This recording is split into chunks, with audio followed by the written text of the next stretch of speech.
একবার ভাবুন, নরেন্দ্র মোদীর দফতরে ফোন বেজেই চলেছে আর নরেন্দ্র মোদীর নির্দেশে সেই ফোন কল বারবার ইগনোর করা হচ্ছে, ধরা হচ্ছে না, বলা যেতে পারে পাত্তাই দেওয়া হচ্ছে না। কিন্তু কেন? কার ফোন বাজছে নরেন্দ্র মোদীর অফিসে আর কেনই বা সেটাকে পাত্তা দেওয়া হচ্ছে না? জানেন কার ফোন? হ্যাঁ, একটি দেশের পত্রিকা দাবি করছে যে এই ফোনটি ডোনাল্ড ট্রাম্পের। একবার নয়, দুবার নয়, 4 বার ডোনাল্ড ট্রাম্প নাকি মোদির সঙ্গে ফোনে যোগাযোগ করার চেষ্টা করেছেন, কিন্তু নরেন্দ্র মোদী পাত্তাই দিচ্ছেন না তাকে।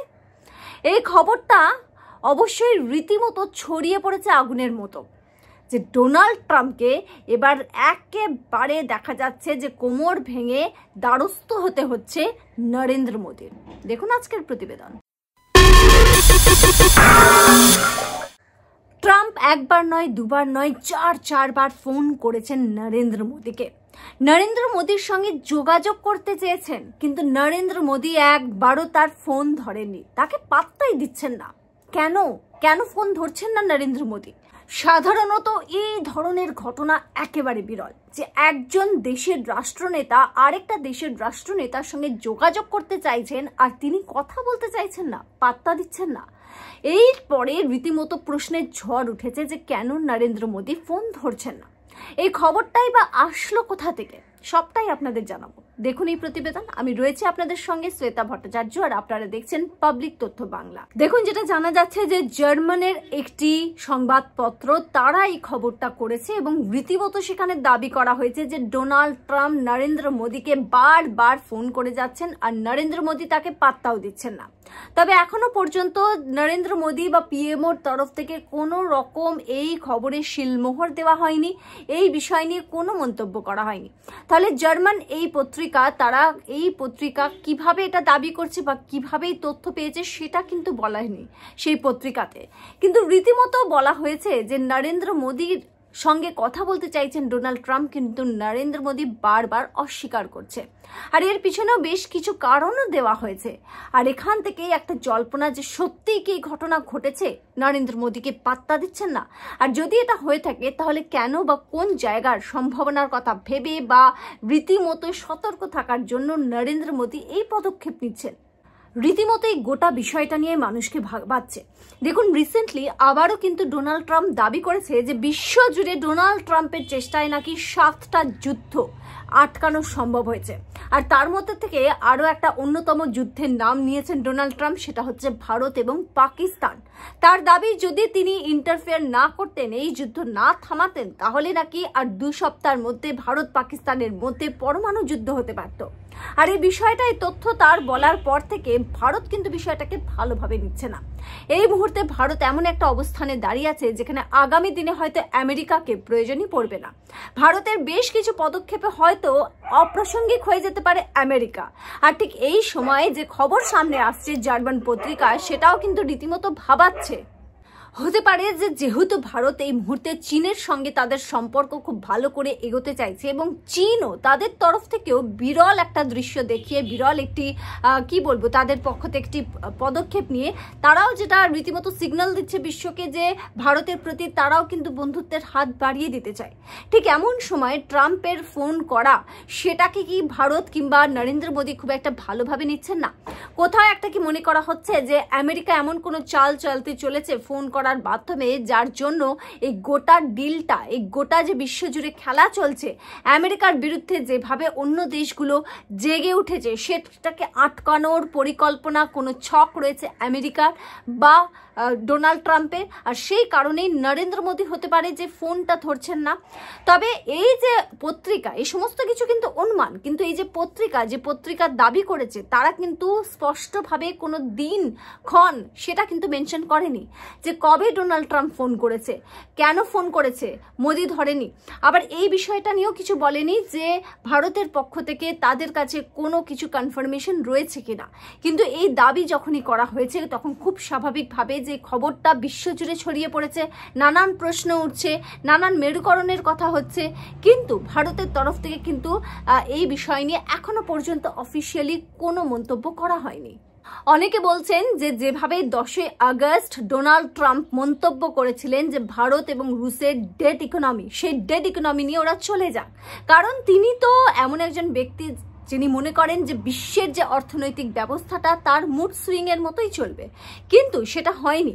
ভারত কিন্তু এই বিষয়টাকে, কটাক্ষটাকে একেবারে ভালো চোখে দেখেনি, ভালোভাবে দেয়নি, আর সেই কারণে আমেরিকার বিরুদ্ধে তাদের পক্ষে যা যা করণীয় সেই সমস্ত কাজ কিন্তু ভারত করে দেখাচ্ছে নরেন্দ্র মোদীর নেতৃত্বে।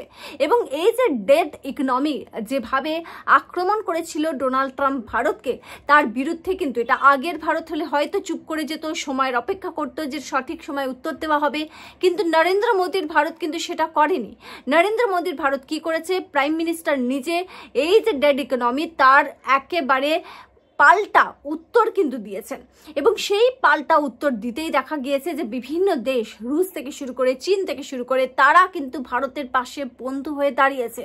তাতে করেই আমেরিকার মাথা যন্ত্রণা, মাথা ব্যথার কারণ ডোনাল্ড ট্রাম্পের পতনের সময় এসে গেছে, অনেকেই এটা বলছেন, এবং তারই দেশে কিন্তু তাকে ভীষণভাবে দুষছেন মানুষ। আর এই সমস্ত কারণ যার জন্য ডেড ইকোনমি যে বলা, এই বিষয়টাকে যে আমাদের প্রধানমন্ত্রী মানে ভারতের প্রধানমন্ত্রী নরেন্দ্র মোদী একেবারে ভালোভাবে নেননি, সেটা কিন্তু স্পষ্ট বোঝা গিয়েছিল। অনেকের এটা অনুমান যে জার্মান পত্রিকা এই যে মন্তব্য করছে, এই যে খবরটি প্রকাশিত করেছে, হতে পারে যদি এই খবরের মধ্যে সত্যতা থাকে, যদিও বা বারবার বলছি ভারতের পক্ষ থেকে কোন অফিসিয়ালের পক্ষ থেকে কিন্তু এই খবরটার পুষ্টি করা হয়নি, কনফার্ম করা হয়নি, কিন্তু যদি এই ঘটনা ঘটে থাকে, আমি জার্মান পত্রিকার যে খবরটা সেটাকে ধরে বলছি, অনেকেই কিন্তু এই মন্তব্যটা করছেন যে হতে পারে ডোনাল্ড ট্রাম্পের যে মন্তব্য যে ভারতের ইকোনমি ডেড ইকোনমি, সেটা একেবারে ভালোভাবে নেয়নি নরেন্দ্র মোদী।